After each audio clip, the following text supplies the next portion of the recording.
Hello hi అందరికీ good morning. ఎలా ఉన్నారు? అందరూ బాగున్నారా? మేమందరం బాగున్నాం. మీరందరూ కూడా బాగుండాలని నేను మనస్ఫూర్తిగా కోరుకుంటున్నాను.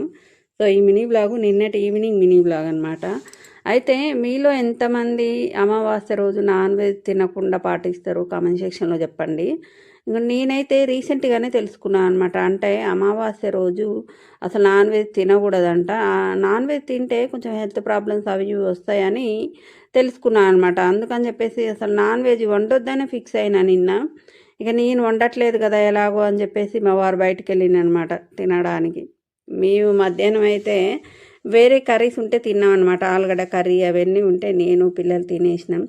ఈవినింగ్ టయానికి మాత్రం పోనీలే ఎగ్గన చేద్దాము అని చెప్పేసి చేసిన అనమాట. ఇక తప్పలేదు. అవును, ఈ ఎగ్గుని కొంతమంది వెజ్ అంటారు, కొంతమంది నాన్ వెజ్ అంటారు. కానీ నేనైతే నాన్ వెజ్ లాగానే భావిస్తానండి. కోడి లేనిది గుడ్డు రాదు, గుడ్డు లేనిది కోడి రాదు. అలాంటప్పుడు వెజ్ ఎట్లయితుంది? దీన్ని అయితే నేను నాన్ వెజ్ లాగే అనుకుంటా అనమాట. సో చికెన్ తినడం కంటే ఇది కొంచెం బెటరే కదా అనేసి నిన్న ఈవినింగ్ టైంలో చేసిన అనమాట.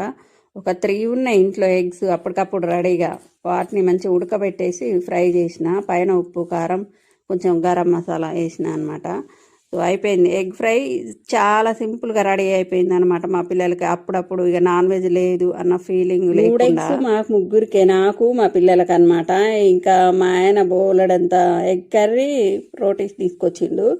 ఆ రోటీస్ పిల్లల్ని తినమన్నా తినలేదు, నేను తినమన్నా తినలేదు అనమాట. ఎంత ఎగ్ కర్రీ ఏందో మొత్తం కలిపేసిరు అనమాట. టమాటా ఎగ్ కర్రీ ఇక మొత్తం కలుబులుగం అయిపోయింది. ముక్క కనపడట్లే, ఏం కనపడట్లే, ఎగ్గు కూడా ముక్కలు కనపడట్లే, అంతా కలుబులుగం అయిపోయింది.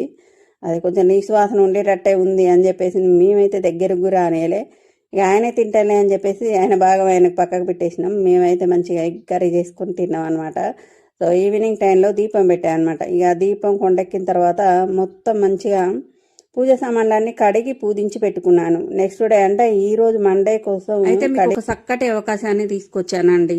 ఓన్లీ 2,500 రూపాయలు సేవ్ చేసుకొని గోల్డ్ డైమండ్ ఆభరణాలు పొందుతూ వీక్లీ 40K వరకు మనం సంపాదించుకునే అవకాశం ఉందన్నమాట. సో నేను ఈ బిజినెస్లో ఉన్నాను, 100% జెన్యూన్. మీకు ఏ డీటెయిల్స్ కావాలన్నా కానీ స్క్రీన్ మీద నా నెంబర్ ఇస్తాను, కాల్ చేయండి, నేనే మాట్లాడతాను అనమాట. సో ఇంత చక్కటి అవకాశాన్ని ఎవరు కూడా మిస్ అవ్వకుండా సద్వినియోగం చేసుకుంటారని నేను ఆశిస్తున్నాను అనమాట. ప్రతి ఒక్కరు సంపాదించుకోవచ్చు ఈ అవకాశం ద్వారా.